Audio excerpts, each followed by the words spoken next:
Hi, welcome to today's community chat. We're going to be talking about what to expect for this coming weekend, starting tomorrow at the Something in the Water Festival. I have a meteorologist, Ricky Matthews, here with me, and he's going to give us a layout of what to expect over the weekend. I know that is something that most people are probably worried about or curious about, so I'm going to turn it over to him to give us all that information.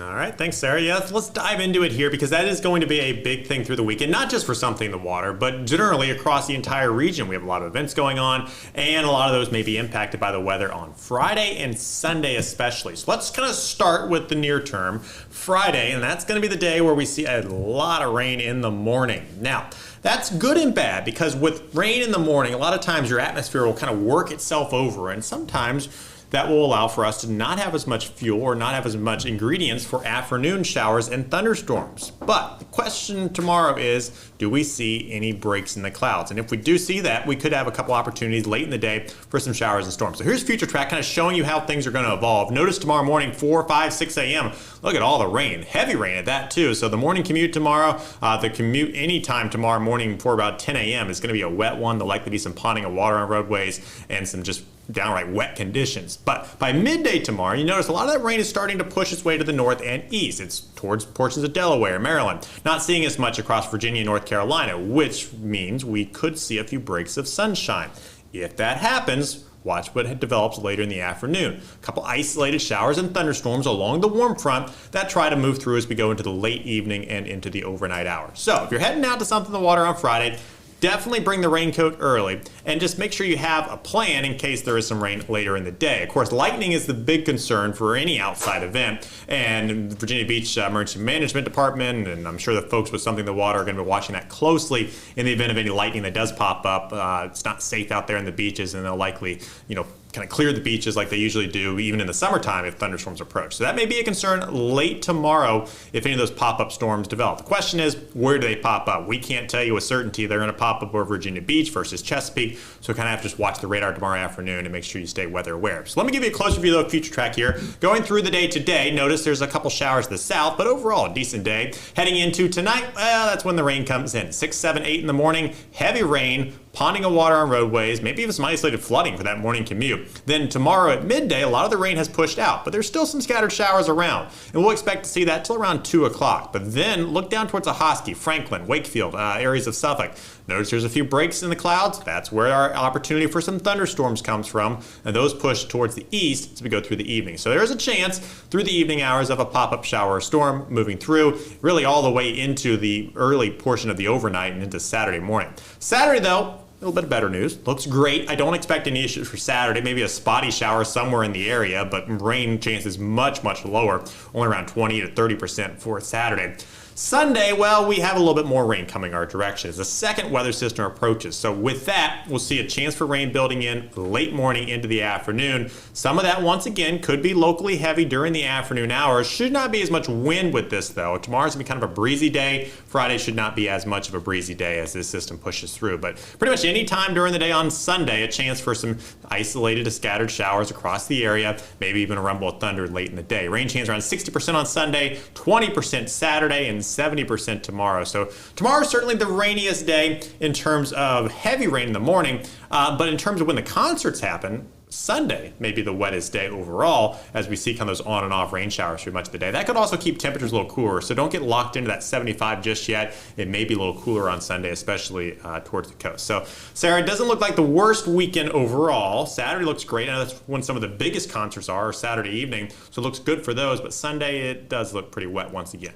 And here you're just going to see, what we're, seeing on the beach here. We hope it'll be sunny like this, but obviously you just heard the weather report. So bring those raincoats, those ponchos, whatever you need to, make the day as fun as possible at the festival tomorrow and on Sunday for the pop-up church. Well, Ricky, thank you for getting us in the mood with some of those graphics there. And I know that you're going to keep us updated throughout, as the rest of the week as we go into the weekend. Yeah, as we get into tomorrow, we'll get a little more high-res data. So that'll give us a better look at Sunday. A lot of times, 2-3 days out, sometimes it can look a little worse on the models than what it actually ends up being. So we'll keep an eye on Sunday. It may have a little bit of a dry time mixed in from time to time here. So we'll keep an eye on that, keep you updated using our WAVY weather app and, of course, on air and online.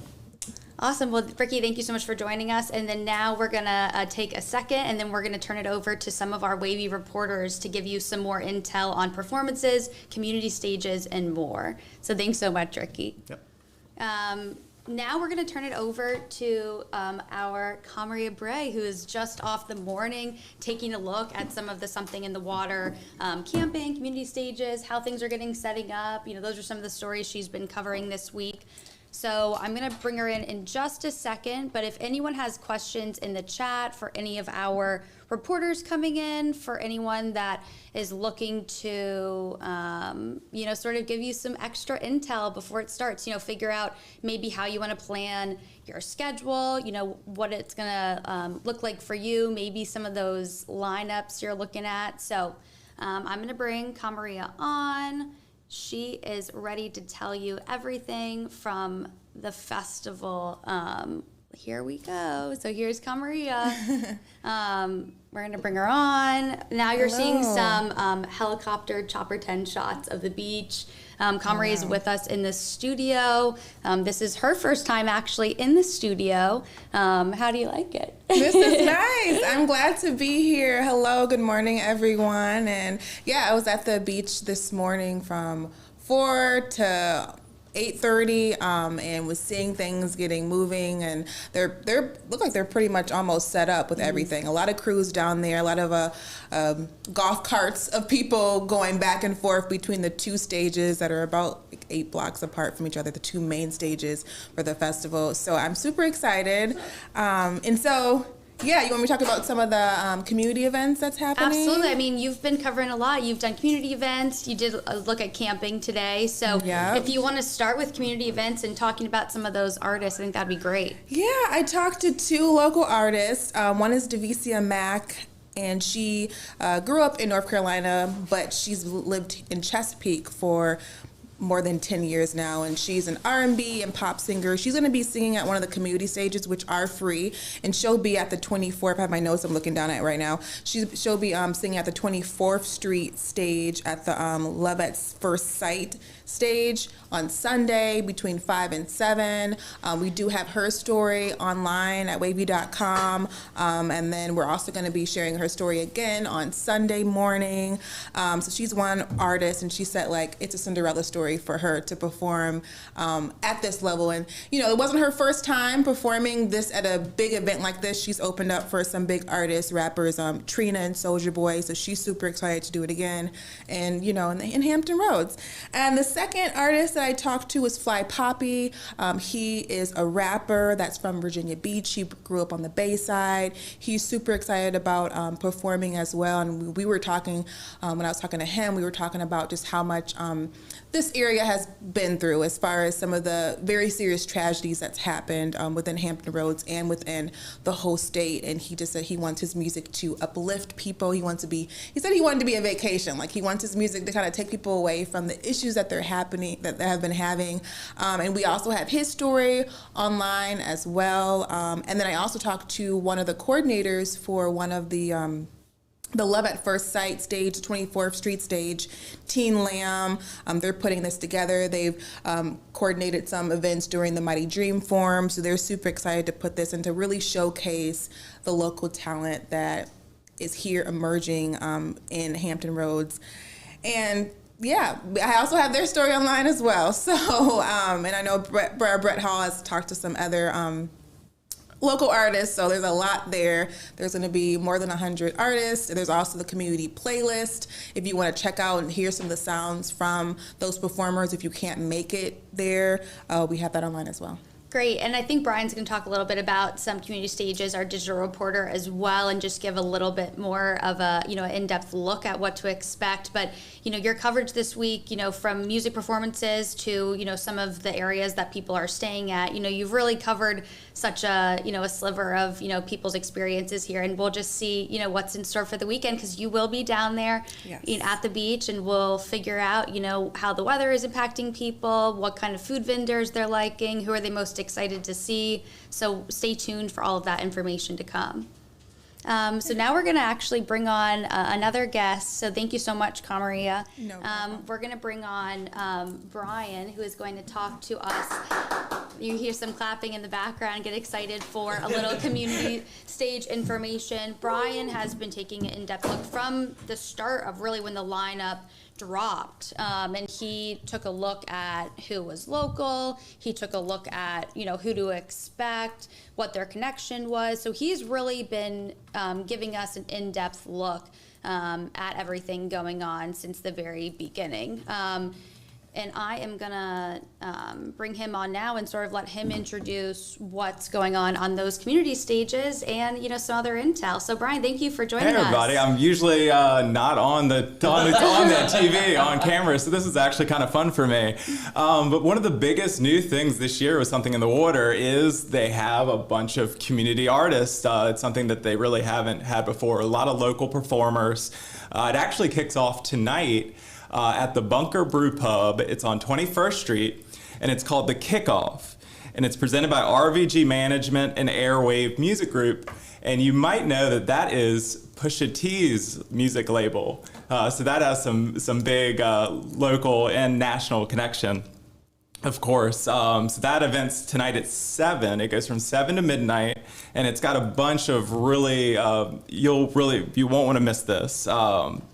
Performers include Xiao Lin, who's from Virginia Beach. I actually did a profile on her and some other artists who are going to be there at that night. G Lit is another one of them. And also Nat, she's a local reggaeton singer. All three are from Virginia Beach, and you can actually see my profile of them now on WAVY.com. So we've got info on their performances tonight. And then also, two of the big things we're going to focus on are they have 2 community stages all weekend, sponsored by a few different local groups. And we have a profile on them online as well. Robbie Wells and Gabe Niles were the 2 key figures in bringing all these local artists together. And that's going to start tomorrow. There's one at 24th Street and one at 17th Street. They'll start around noon, and they go Friday, Saturday, and Sunday. So I've got more information on that on my Twitter page, Brian Reese _, and you can also see everything on WAVY.com as well. But those are the big things. So tonight it's the kickoff at the Bunker Brew Pub, and then Friday, Saturday, and Sunday there are events at 24th Street and 17th Street. Friday is actually interesting because they have somebody who we kind of haven't seen a little bit is Dram, who's an artist from Hampton, and he's playing right around 5 o'clock. Make sure I got that right. In addition to several other local DJs. Let me pull it up for you. So we got DJ Can Rock from Norfolk is leading things off on Friday at noon. Then we've got a bunch of different Baby Oil from Chesapeake, Madeline Stardeck. We actually talked to her last week. She's the local DJ from Virginia Beach. She'll be on at 5:15 p.m. on Friday. Lex Luger, what a great name there. You better watch out, Superman.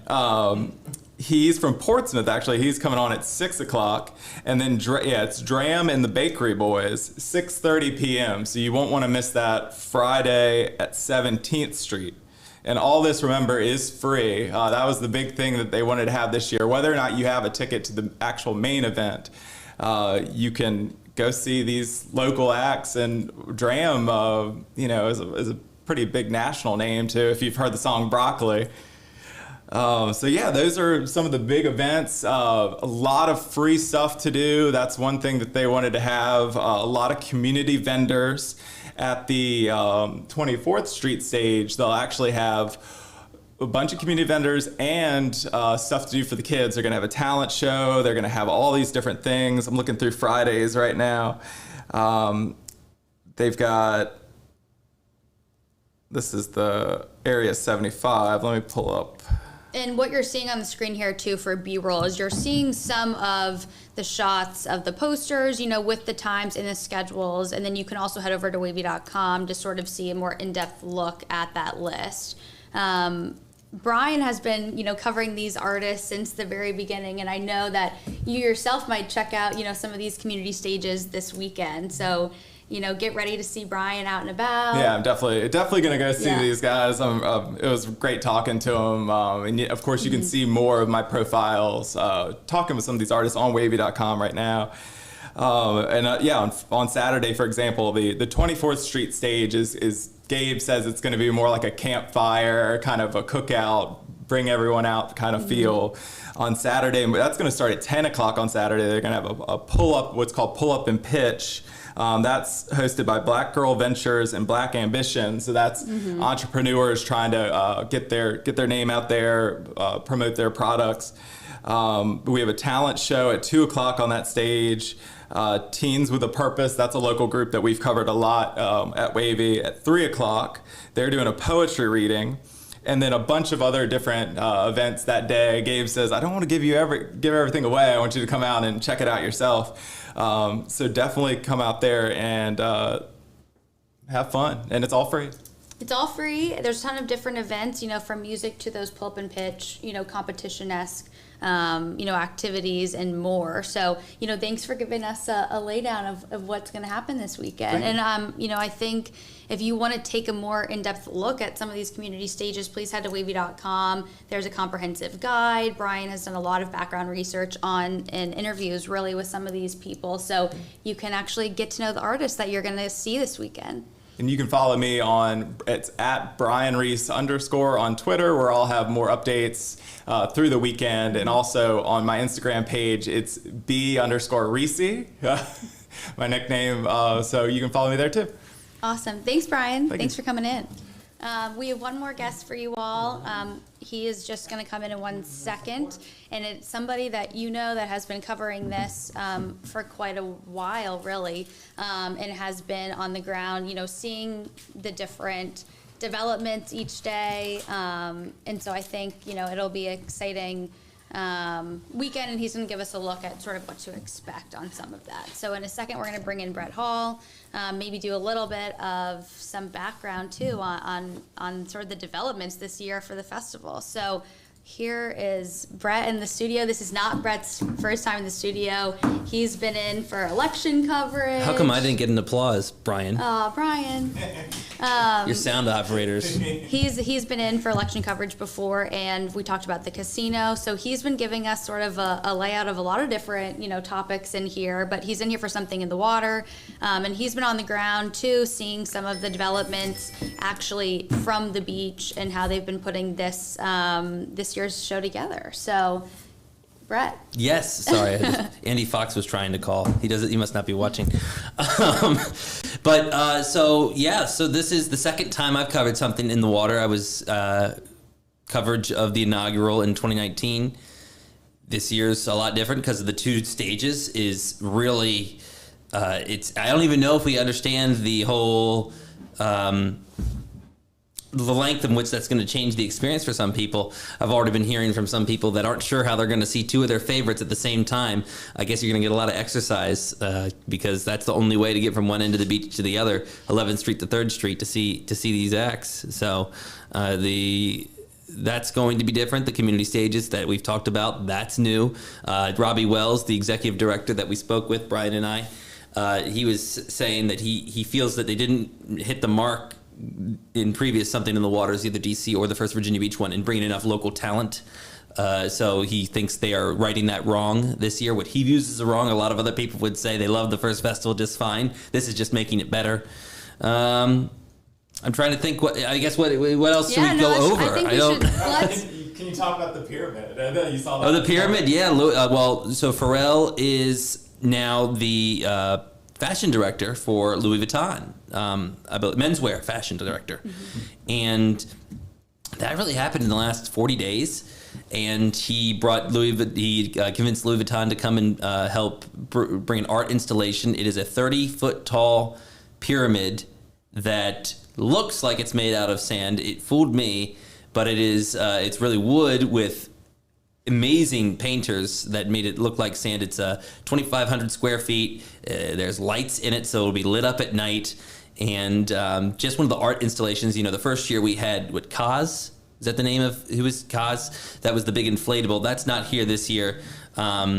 So that's the difference on this one compared to previous festivals on that front. Another difference is it looks like there might be some more covered seating for the pop-up church. That has it looks like it's going to be a tent this year. I'm trying to think what else is really different for anyone that went to the first festival. The trolleys aren't running, so transportation is all on you.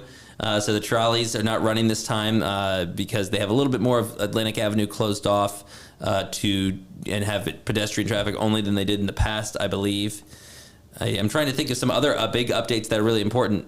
There's just so much going on. So I think, one thing that we've talked a lot about is transportation, getting down there. I think one thing that they are sort of pitching to people too is you can bike over. There's a bike storage area that's going to exist. I don't know exactly what that's going to look like, but it's going to be, I think, on 16th Street. That's right in front of the Breakers. Yeah. They actually did have that year one. It looks like a giant bike parking lot. Yeah. I don't know how else to put it. I think, drop off and pick up is going to be near that Virginia Beach Athletics complex. And that's very interesting. Know that I think something important that I don't know if we've hit on enough is that something in the water is just known, I guess, now for being a very fluid event. We learned about its return, and as well as the city learned about its return in October. It was October, I believe.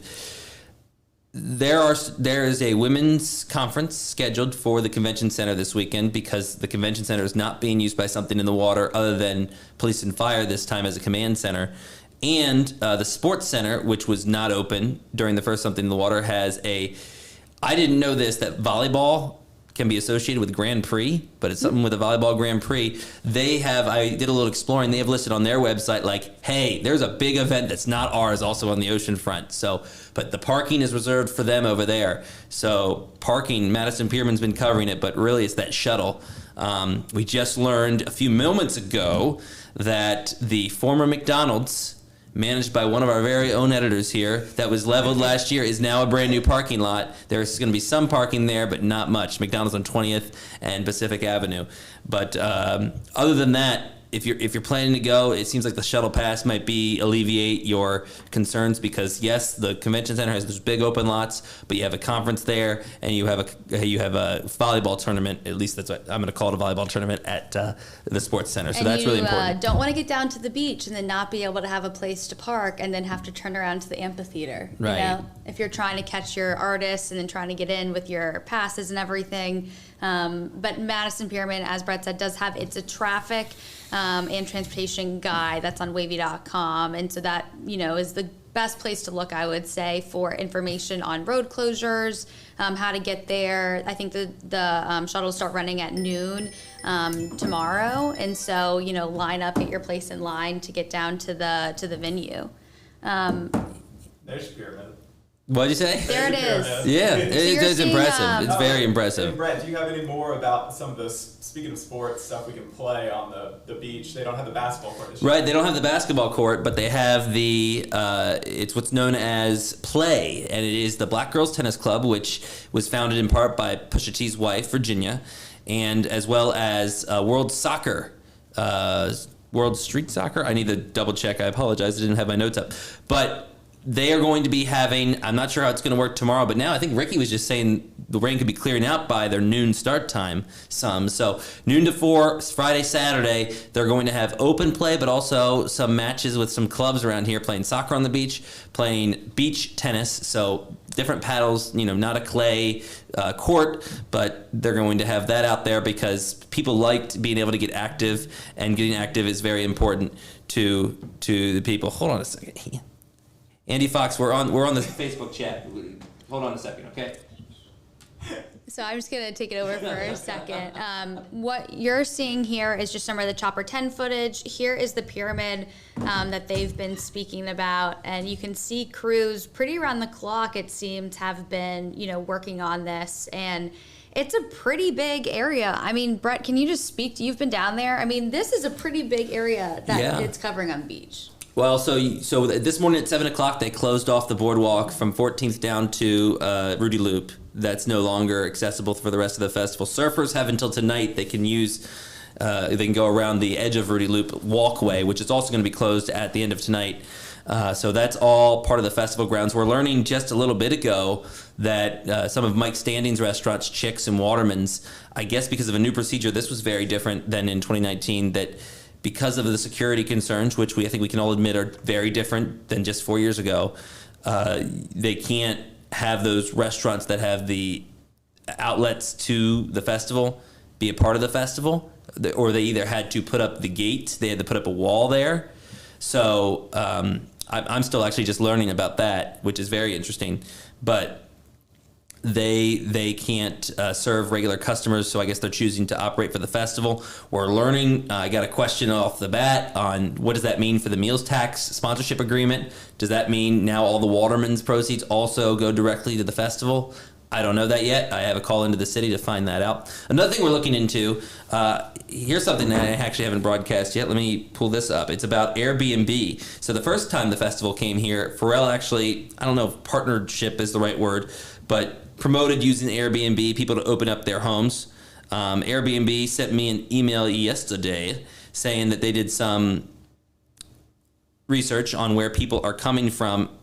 And let me see what I can tell you here. So they didn't compare the 2019 something in the water. They went to 2022, but said DC hosts of Airbnbs collected around 1.5 million total in welcoming guests to Airbnb for the last something in the water, which again was in DC. They say the top origin of cities guests traveling to Virginia Beach this weekend during this year's music festival are Richmond, City of Hampton, which was interesting, City of Norfolk, City of Chesapeake, City of Newport News, City of Suffolk, then Alexandria, Charlotte, North Carolina, and Washington, D.C. So it's interesting. A lot of people from our area that are going are trying to make I don't know if that's considered a staycation, but a weekend of it. They've gotten Airbnbs and are staying down there too. I thought that was very interesting.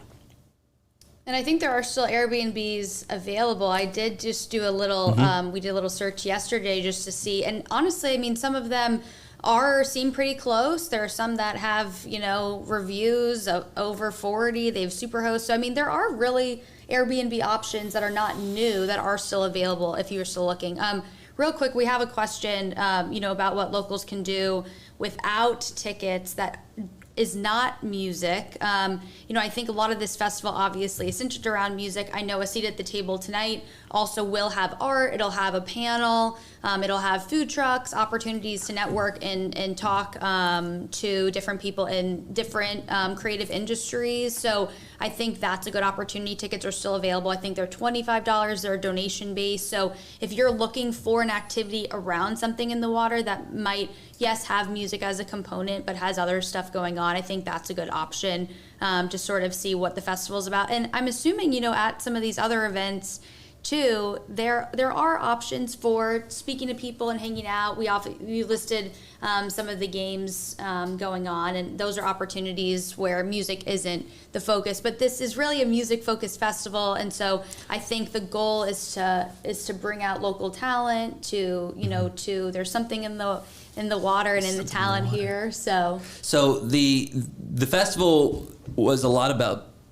Someone's knocking upstairs. No, there better not be a squirrel. Squirrels in my attic earlier this week. It was terrible. Anyway, going back, the first Something in the Water festival, Pharrell said it was going to be a cultural arts festival, which it certainly was. There were panels in the convention center. There was also that late night programming that's not this year. They had trap karaoke to try, and that was their last ace in the hole to really show like we can do this without violence because of College Beach weekend past.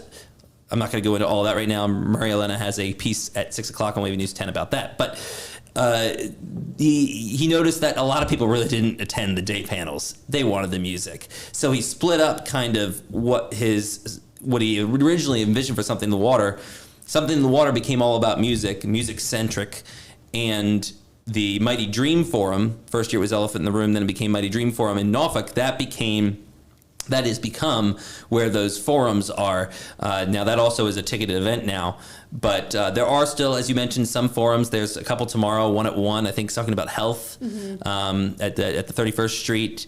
but this is really about the music. There have been a lot of other Right. a lot of other pieces of community involvement. I know they're going to be redoing a basketball court somewhere in the city. Dominion Energy is partnered with them. They're redoing some people's homes to make them more energy efficient, lower their energy bills. We did a story this morning about something in the water, partnering with the United Way of Southampton Roads to provide scholarships to African Americans, Black students that want to go pursue STEM educations at universities, and they got free tickets to something in the water. So that was really cool, that reveal. There's the live stream this year. So there is a lot you can do without paying for a ticket. I was also going to add, in the lead up to the actual event, there has been so many events, whether it was revolved around skateboarding or Earth Day. There has been a lot of community events that Something in the Water has partnered with. And I know that, Brian, you've covered some of those Yellow and Earth Day events too, throughout your time sort of looking at the festival. I've been monitoring sort of questions in the chat. I think some is a lot of excitement, some is about weather, and some is just some, conversation. So I don't know if there's anything else that you want to add, going to the weekend. Will you be down there yourself? I think that's I'm important. going to be down there tomorrow morning, which looks like where the rain's going to be. So if I have to take the short stick, I guess I will. I am going to try to make it down there. I always love seeing the pop-up church. I might try to make it down there. It's just trying to get the lay of the land right now on how that's going to work. I'm going to be I'm going to be flying Saturday night, so we can get the really cool views from above, and bring you, if you're not there, what it looks like down there for the second time the festival's been held. Chopper 10 I'm going to be with my Chopper 10 friends.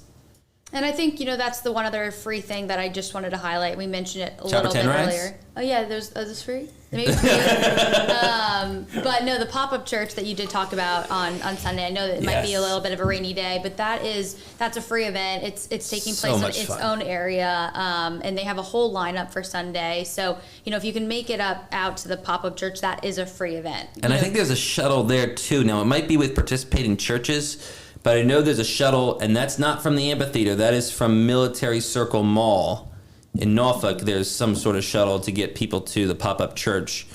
I need to learn a little bit more about that. But we're learning this, and we're being, transparent with you of what we know in the moment, what we're going to find out tomorrow and throughout the weekend. I'll be at the festival tomorrow and Saturday. Oh, nice. With our social media. So I'll be trying to give a look at what you can expect from on the ground there. So whether you're into your fashion or whether you're into, the food and vendors, that's the kind of thing that we're going to try to show some of those, life moments at the festival. So we'll tag you throughout the day, and, tag WAVY if there's something interesting at the festival you want us to check out too, I would say. Yeah. Yeah. Anything else, Brian? I'm looking over at you. Brian, you have any good closing thoughts? And our hashtag. Where is your mic? Oh, yeah. Our hashtag for the weekend Is your mic over here? is WAVY SITW. Yeah. Oh, your mic's over here. No, he's Oh, right. he was right? Okay. You're good. I don't know But, what I'm talking about. But no, Brian's on. But yes, hashtag WAVY SITW. I also put it in the Facebook chat, and our web team is also linked to Brian and Brett's Twitters. So if you do want to follow along with them for up-to-date coverage, do that. And then please check back with WAVY TV 10 for weather updates. I'm sure things might change throughout the weekend and just see. But I probably would bring a little poncho in your bag, don't you think? Right, because umbrellas aren't allowed If you did not know if you that. go to the concert. Yes. I guess the one other thing that I noticed this morning is that free shows doesn't mean security free. The 24th Street, 17th, and 31st Street stages all have the gates around them, and I believe they're going to have security working them. It really ratchets it up that it's a free event because you got security monitoring those events. I talked with some of the security team this morning. They're feeling pretty good, but safety's paramount, fun is paramount. Mm-hmm. And I think, the last thing we mentioned is we talked about, security on land, but also, don't try to drive your boat up to see the concert. That's not really going to work for you. I don't know. Coast Guard's involved. There's a lot of police agencies. I understand Newport News is helping. Norfolk is on standby, not unlike the first year that this happened with the big mutual aid agreements around here. So there's going to be I think the line I heard used is there's not going to be many doors that open and that we're not going to know about. So security will be tight down there. Today on 264, I even saw the troopers, our Virginia State Police getting ready. So everyone's in that final prep mode. Yeah, well, just, enjoy the concert, stay safe, stay dry if you can, and enjoy all those community concerts or the festival. Yeah? Yeah, I don't know. That's a pretty good parting word. Yeah, so thank you guys for watching. Thanks for tuning in. This is going to be on WAVY.com, and it'll live on Facebook and YouTube if you want to check back and get any more intel. Thanks so much. We got to call and see what